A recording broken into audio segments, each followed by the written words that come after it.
So I was sitting here going through the comments, and a few of y'all wanted to know if we fight Dirk Cutter, who I think we should go after. Let me give you my top 5.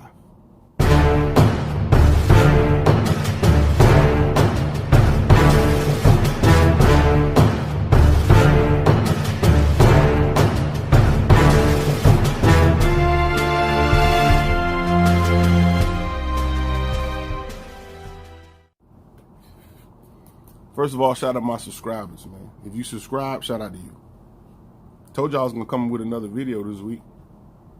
Y'all gotta keep the content coming, man. You know, y'all here now, might as well give you what you asked for. Now in the comments, a lot of y'all keep asking the same question. If we fight Dirk Cutter, who you think we should go after? And you put yours in there, and I want you to put your list in the comment section. And I'm gonna look at it and tell you what I think. You know I'm gonna answer you. Everybody that comment, I always talk to you, right? All right. Now this list here, this the one that's going up to the Glazers. They know where to get the list from. A lot of these names you done heard other people say, but when it comes to the Glazers, they get the email from Tampa 2. Yeah, they're going to check that one. They're going to print it out, send it to all the staff to do their research. Now check it out. I'm going to give you my honorable mentions first. If they fire Dirk Cutter, if they do, my honorable mention, first one, is Chris Richard. Now, Chris Richard is the defensive coordinator for the Dallas Cowboys. Now, he's honorable mention, meaning he ain't in my top 5 choices, but that's a good choice. You saw what he did to us, what his defense did. Very, very, very opportunistic, but they doing their thing. They doing all right. And Dallas, I didn't expect Dallas to have a good defense, so he did pretty good with that team, and he's a good candidate for a head coaching job. And 2, I like Ty Monkey as our offensive coordinator.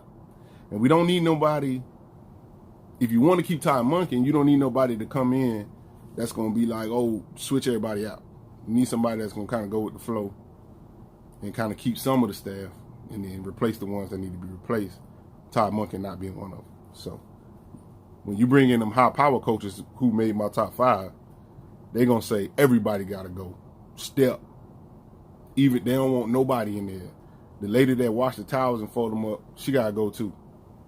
Equipment managers, everybody got to go. When you bring in a high power coach, you bring in a low power, low tier coach, you can convince him to keep some of the staff around, of which Ty Monkey should be kept around. Which brings me to my second honorable mention, Ty Monkey. Yeah, just promote him to head coach. He can, look, head coaches, offensive head coaches love to call offensive plays, call the plays, which is what Dirk Cutter was doing since he been here until this year. So since he already got a rapport with the offense, we just battled through having a trash-ass offensive line. Let him help him fix that offensive line. Let him continue to call the plays and bring in another offensive mind here. One that's preferably focused on the run game, while he focused on the pass game, and get that nice little mixture going, and promote and leave old buddy over there, defensive coordinator, the interim defensive coordinator, leave him over there, and we good to go. Run it like that for the next year. Okay, well, we'll see. So, Chris Richard, Cowboys defensive coordinator as our head coach. Ty Monkey, promote him from OC up to head coach, bringing another OC. And the last honorable mention is Dirk Cutter. Right? Dirk Cutter, man. Leave him. Obviously, we got to make a lot of changes to our positions. We got to bring in some, give him some help on that offensive line. But, hey, another year, another draft. Get rid of Deshaun Jackson, because obviously he was up there tearing our damn locker room apart. They got all kind of stuff coming out about him today. So get him out of here, fix our offensive line, run it another year. But this time we got a pretty good defense. So no suspensions, hopefully, right? Jameis Winston go through start the season from game 1. Who knows? And we're going to have a pretty high draft. And let me tell you the thing about the draft. This thing keep going out of focus, but let me tell you about the thing about the draft. Here's what's crazy about the draft. I'm going to get to my top 5. I'm sorry. You know what? We ain't even going to talk about it. We'll talk about it later. All right. I hate when people do this in videos. Number 5, I got Vic Fangio. He's the Bears defensive coordinator, man. Defense ranked in the top 4 all season in every category. You took a Bears team that was literally at the bottom of the barrel, and in 1 year, in addition to Khalil Mack, which is a significant addition, you got that Bears defense playing like that? That Bears defense is playing lights out. So much to the point where I hear people talking about them in the Super Bowl because of that defense.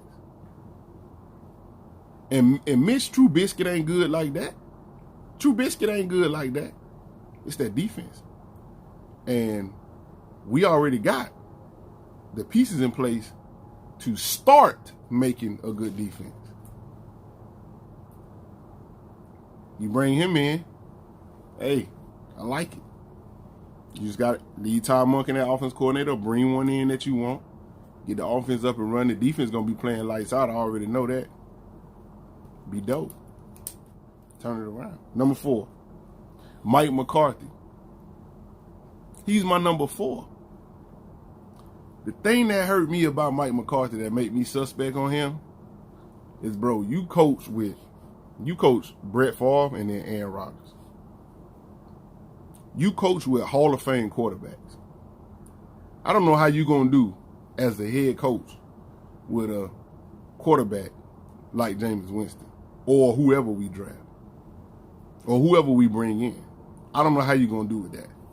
I know how you could do with Hall of Fame talent. What can you do without Hall of Fame talent at the quarterback position? I don't know. But you've seen some Hall of Fame quarterbacks play. You coached them.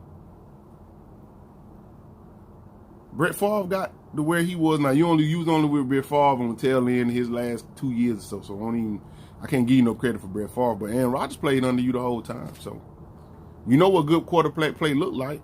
I don't know. My number 3 choice, and a lot of people got this one, Eric Bieniemy, man. Eric Bieniemy, offensive coordinator for the Chiefs. Now, the big thing that impressed me about him is he under that Andy Reid coaching tree, man. And them coaches coming out of there doing big things. I mean, Doug Peterson, under that Andy Reid coaching tree, went out there to the Eagles and won the Super Bowl. Andy Reid ain't even took the Chiefs to the Super Bowl yet. And a coach under his coaching tree took the Eagles to the Super Bowl. Look at them now. The Eagles barely hanging on to the playoffs. Now, I'm not saying that's something bad about the coach. I'm just saying he was able to come in and rally them boys up and get them to the promised land in a year. And as you can see, they really wasn't that talented in the first place. Now, they lost a lot of people, so they play dipped off, but they wasn't as talented as one might have thought, as evident in this year. They got a quarterback controversy, and they don't even know it. Anyway, moving on. But, yeah, and he was a running back in the NFL, so he played in the NFL before. You know, he know the game. But the problem with him is, see, he was a running back coach. Then they elevated him to OC, and they've been doing good this year. So I'm a little worried that he ain't just some upstart real quick, like doing well right now, caught a spark, flash in the pan kind of guy, and everybody think he hot shit, and he really not. I think that's what happened with Raheem Morris. Everybody was like, oh, man, we got to get our hands on that Raheem Morris, and the Bucs jumped on it. Oh, no, head coach. We don't want to lose him. Next thing you know, because the Bucs, you know, we let Mike Tomlin walk out the building. We let Tony Dungy walk out the building. We known to let some coaches go and players go. And they go over and do great things, so they learn their lesson from that, and they start holding on. That's how Dirk Cutter got the job. Matter of fact, the Eagles was calling for Dirk Cutter. Glaciers was like, nope, we ain't letting him go. So they known to do that. So I don't know, man. Is he just some upstart? I don't know. Hold on. Number 2. Dabo Swinney, man. The head coach for Clemson. That's who number 2 on my list. And here's why. One thing Dabo Swinney know is how to win and how to develop a winning culture. That's his whole motto, winning culture. He can do that. I saw this clip where this man said, yeah, you know, we looking at the record, it's 11-2. That's pretty good. But pretty good ain't the standard. The standard is excellence. Pretty good ain't good enough. I said, oh yeah, I like that. You let them boys know just because y'all went out there and got a sack. Y'all out there dancing and parading around the field like y'all on a rowboat, and your ass won 5 games on the season, boy. Get your ass on the bench or get back in the damn huddle, get ready for the next play. Fuck you out there dancing for. Winning culture is a difference. I like that. And he's a winner. He's a proven winner. He's a great coach, and he's a proven winner out there in Clemson. And he got head coaching experience. So not just coordinator, but head coaching. That winning attitude and that winning culture thing we missing in Tampa. Number one. This is the guy I would target if I was the Glazers. His name is Pete Carmichael. He is the offensive coordinator for the New Orleans Saints.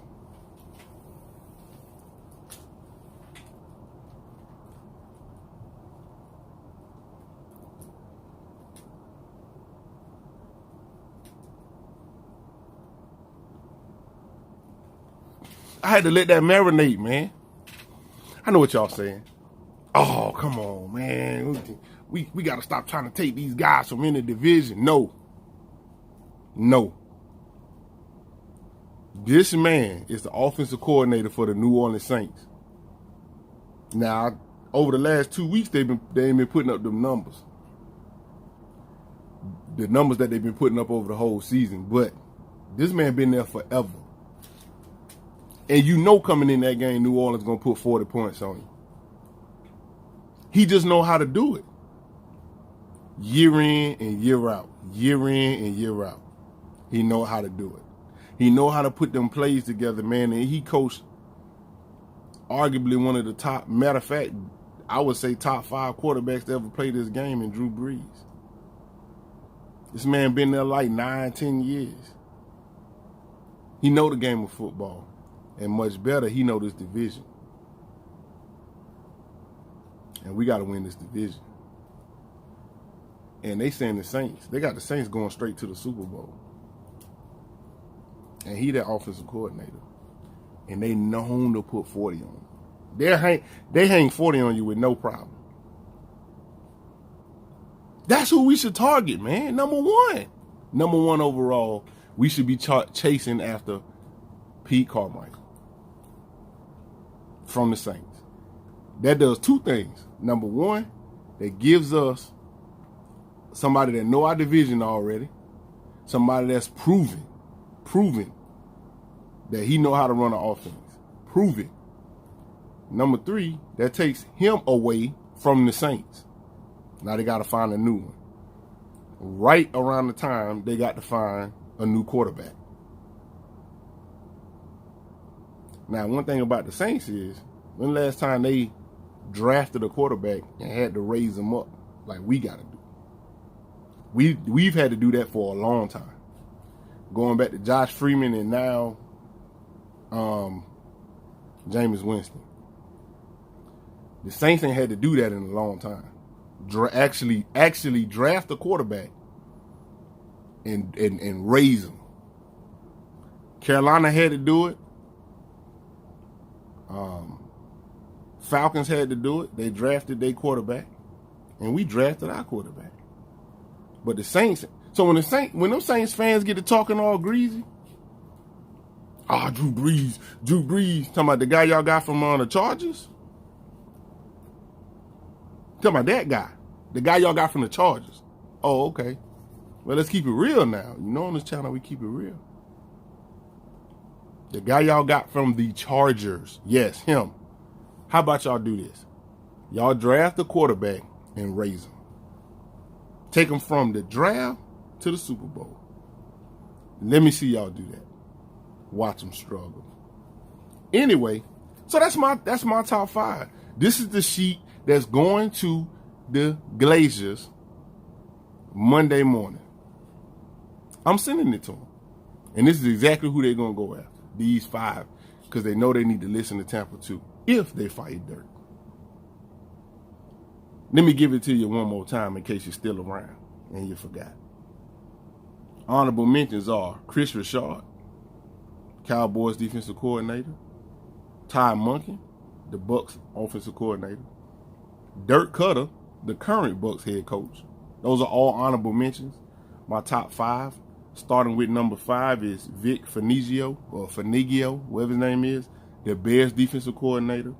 Mike McCarthy, the head coach of Green Bay, or the old head coach of Green Bay. Number 3 would be Eric Bieniemy, the offensive coordinator for the Chiefs. This is me trying to catch lightning in the pan. Very explosive offense from him. Number 2, Dabo Swinney. I digged into the college ranks. And then number 1, Pete Carmichael, man, the offensive coordinator for the Saints. See? I did everything. I went offense and defense, coordinators. I got a head coach from college and a head coach from the NFL. It's all mixed in there, man. So whatever you need. You got new guys, you got old guys. Whatever you need. So, anyway, I'm about to stop this, upload it, and I'm going to record my quarterbacks video next. Matter of fact, I'm just going to upload this and record that and then upload that. Now y'all got 2 videos. Tampa 2, man. Peace.